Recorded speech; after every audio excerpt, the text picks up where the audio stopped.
आसाम सरकारा थाखो 3निफ्राय थाखो 12सिम साइन्स आरो मेथ्सखौ इंराजि खालामनाय आरो आदर्श बिद्यालयाव सोलायनायखौ माब्लाबाबो एबसुआ गनायनो लाया।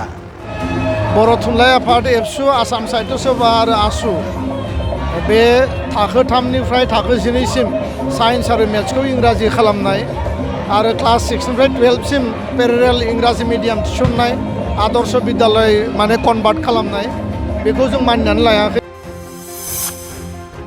सरकारा गावनि स्टेन्डआव थानो हागौ, नाथाय जोंबो जोंनि स्टेन्डआव दं। जों माब्लाबाबो कमप्रमाइज खालामा। सरकारा गावनि स्टेन्डआव थानो हागौ, जों मिथिया, खिन्थु जोङो जोंनि स्टेन्डआव दङ, जों मालाबाबो कमप्रमाइज खालामा। आसाम आयेन आफादाव एमएलए लरेन्स इस्लारिया बे आयदानि सायाव बाथ्रा बुंदों। फरायसा आफाद आरो साहित्य सभाफोरजों सावरायनांगौ होनना। फरायसा आफाद आरो साहित्य सभाजों सावरायनाया सोलिबावगोन। बे बाथ्राखौ बुंदों दुलाराय बर' फरायसा आफादनि आफादगिरि दिपेन बरुवा। उदालगुरि जिल्लायाव सोलिनाय भारत नां जोहोलाव बालिराम बर' गल्ड कापनि जोबथा हाबाफारियाव बाहागो लाना बे बाथ्राखौ फोरमायथिदों। बे समाव नोंथांमोननो बड'लेण्ड बुब्लिया फिन फोरमायबावदों। आसाम सरकारा थाखो 3निफ्राय थाखो 12सिम साइन्स आरो मेथ्सखौ इंराजि खालामनाय आरो आदर्श बिद्यालयाव सोलायनायखौ माब्लाबाबो एबसुआ गनायनो लाया। सरकारा गावनि स्टेन्डआव थानो हागौ, नाथाय जोंबो जोंनि स्टेन्डआव दं। जों माब्लाबाबो कमप्रमाइज खालामा। आसाम आयेन आफादाव एमएलए लरेन्स इस्लारिया बे आयदानि सायाव बाथ्रा बुंदों। फरायसा आफाद आरो साहित्य सभाफोरजों सावरायनांगौ होनना। फरायसा आफाद आरो साहित्य सभाजों सावरायनाया सोलिबावगोन। बे बाथ्राखौ बुंदों दुलाराय बर' फरायसा आफादनि आफादगिरि दिपेन बरुवा। उदालगुरि जिल्लायाव सोलिनाय भारत नां जोहोलाव बालिराम बर' गल्ड कापनि जोबथा हाबाफारियाव बाहागो लाना बे बाथ्राखौ फोरमायथिदों।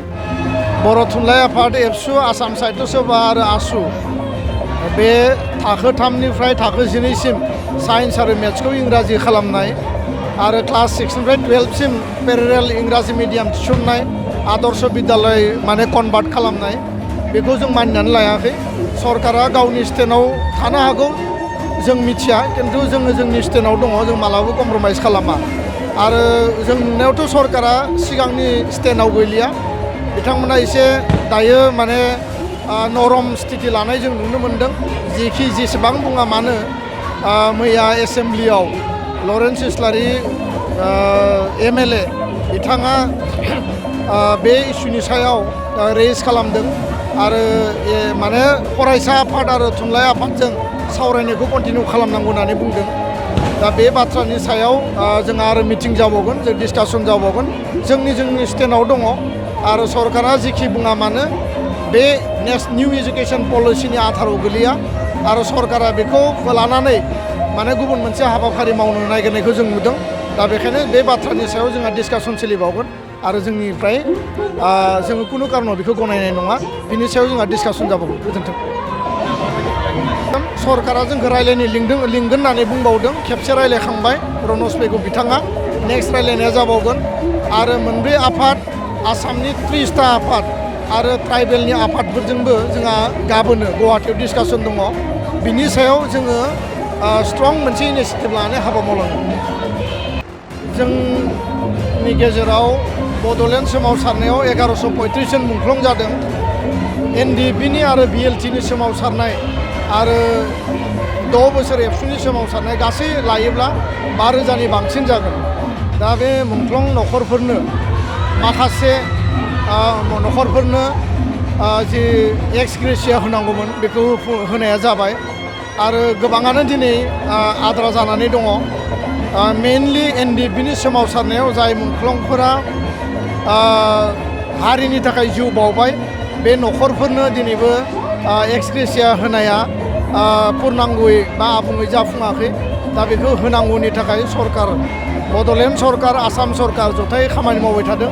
एबसुनिफ्राय जोङो दाबि होदों आरो न'खरफोरनि जिखिनि थासारि, बिथांमोननि जिखिनि जेंना जेंसि बेखौ बोस्रांनानै बिथांमोनखौ जौगाहोनायनि थाखाय बा मुंख्लं न'खरफोरखौ केयार लानायनि थाखाय जिखिनि हाबाफारि लानांगौ एबसुनिफ्राय जोङो जेब्लाबो हाबाफारि मावबोदों आरो जों सरकारखौ बुंबोदों। दा बेखौ मोनसे निति पलिसिनि गेजेरजों बिथांमोननि न'खरनो कम्पेनसेसन ग्राउन्डआव साख्रि बाख्रि थिसननाय, एक्स ग्रेसिया होनाय आरो जायफोर जेंना जेंसि बिथांमोननियाव दङ बेखौ माबोरै बोस्रांनो हायो बेखौ बयबो कालेक्टिभ मोनसे एफर्टनि गेजेरजों हाबाफारिफोरखौ मावफुंनांगोन आरो जेंना सुस्रांनांगोन होननानै जों सानो। गोजोन्थों।